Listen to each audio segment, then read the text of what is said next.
America ने Iran के खिलाफ नए और काफी ज्यादा सख्त सैंक्शंस का ऐलान कर दिया है। अमेरिका के ट्रेजरी सेक्रेटरी स्कॉट बेसेंट ने बताया है कि नए सैंक्शंस ईरान की इकोनॉमी के उन हिस्सों को निशाना बनाएंगे जहां से ईरान को पैसे और जरूरी मदद मिलती है। इसमें तेल के साथ साथ शिपिंग, एविएशन, टेक्नोलॉजी, सोना और डिजिटल एसेट्स शामिल हैं। अमेरिका ने दुनिया भर के 60 कंपनीज और जहाजों को भी निशाने पर लिया है। यहाँ दोस्तों अमेरिका का साफ साफ कहना है, ईरान के साथ पैसों का लेन देन करोगे या उसका तेल दुनिया तक पहुंचाने में ईरान की मदद करोगे या उसके कारोबार को चलाने में सहारा दोगे तो अमेरिका आपको अपने निशाने पर ले सकता है। जो कंपनी, बैंक या फिर गवर्नमेंट ईरान का साथ देती है तो उसको भी ये सैंक्शंस झेलने को मिलेंगे। ईरान भी चुप बैठने वालों में से नहीं है। ईरान के फॉरेन मिनिस्टर अब्बास अराक्ची ने कहा है कि ये अमेरिका की पुरानी कहानी है। उनका कहना है कि अमेरिका के पास पुराने तरीकों के अलावा कोई नया रास्ता नहीं है। ईरान का दोस्तों साफ कहना है कि हम पर जितनी पाबंदियां हैं लगा लो, जितना प्रेशर हम पे बनाना है बना लो, लेकिन ईरान झुकने वालों में से बिल्कुल भी नहीं है।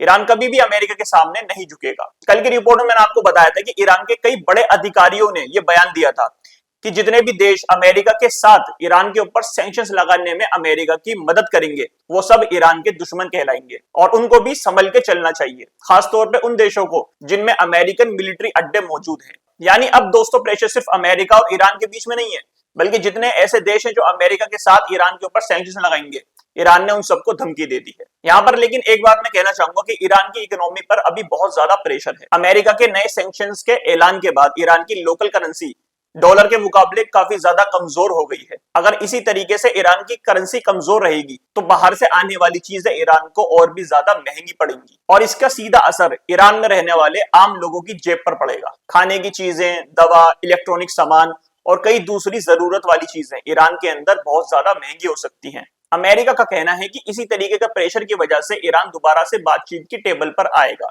क्योंकि बार बार दोस्तों अमेरिका की तरफ से ईरान के ऊपर इसी वजह से प्रेशर डाले जा रहा है, क्योंकि ईरान अमेरिका से बिल्कुल भी बात करने के मूड में नहीं है। लेकिन अमेरिका चाह रहा है कि ईरान उससे बातचीत करे। अमेरिका चाहता है कि ईरान अपनी न्यूक्लियर पावर और स्टेट ऑफ हॉर्मोज को लेकर कोई बड़ा फैसला करे। अमेरिका के डिफेंस चीफ पीट हेगसेथ का कहना है कि ईरान के ऊपर इसी तरीके से अगर हम दबाव बनाते रहेंगे तो ईरान कहीं ना कहीं आगे झुकेगा जरूर। ईरान के पास बातचीत के अलावा कोई रास्ता नहीं बचेगा, इसलिए अमेरिका ईरान के ट्रेड पार्टनर्स पर सख्त से सख्त सैंक्शंस लगाएगा।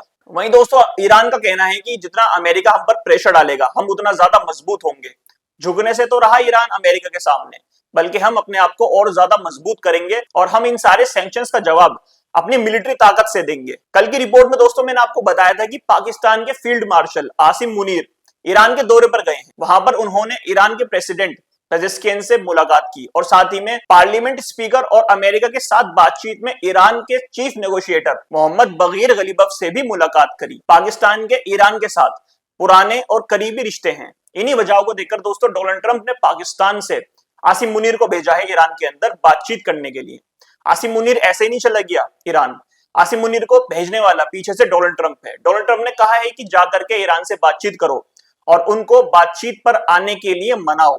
ईरान के साथ अमेरिका बातचीत करने के लिए तैयार है, लेकिन सामने से ईरान साफ साफ तौर पर मना कर देता है।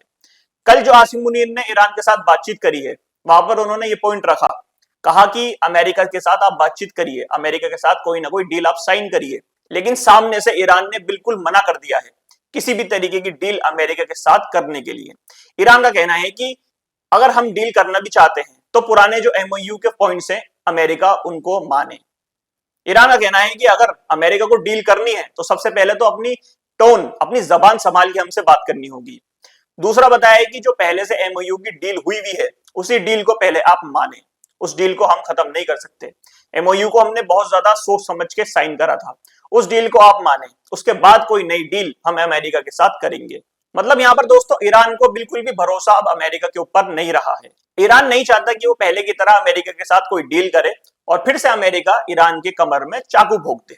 ईरान तो दोस्तों कह रहा है कि पहले से ही डील हो चुकी है, जो एमओयू साइन हुआ था, अब अमेरिका क्यों डील करना चाहता है? हमें अमेरिका के ऊपर बिल्कुल भी विश्वास नहीं है, तो पहले जो एमओयू है इसको ही अमेरिका माने और यही डील है हमारी।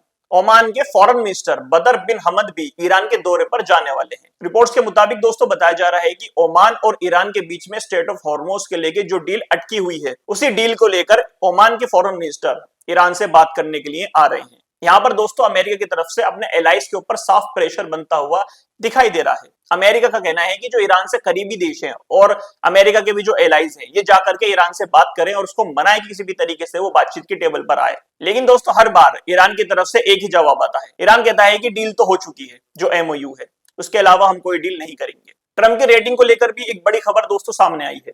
रिपोर्ट्स के मुताबिक अमेरिका के अंदर सिर्फ 33% ही लोग ट्रंप को दोबारा अपना प्रेसिडेंट चुनेंगे। मतलब अगर आज इलेक्शन होते हैं तो सिर्फ 33% अमेरिकन ही ट्रंप को वोट देंगे।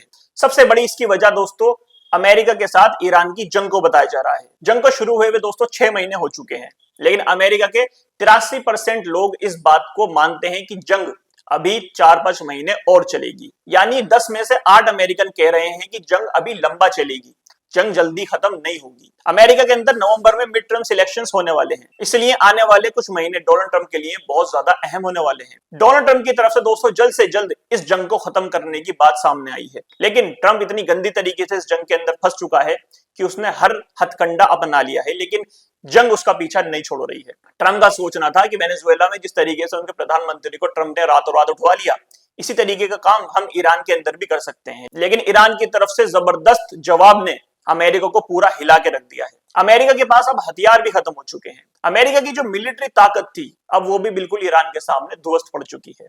ईरान के अंदर अमेरिका रिजीम चेंज नहीं कर पाया। अमेरिकन लोग जिस तरीके से ट्रंप से खफा हैं, इसको देख के तो यही लगता है कि अमेरिका के अंदर ही बहुत जल्द रिजीम चेंज हो सकती है।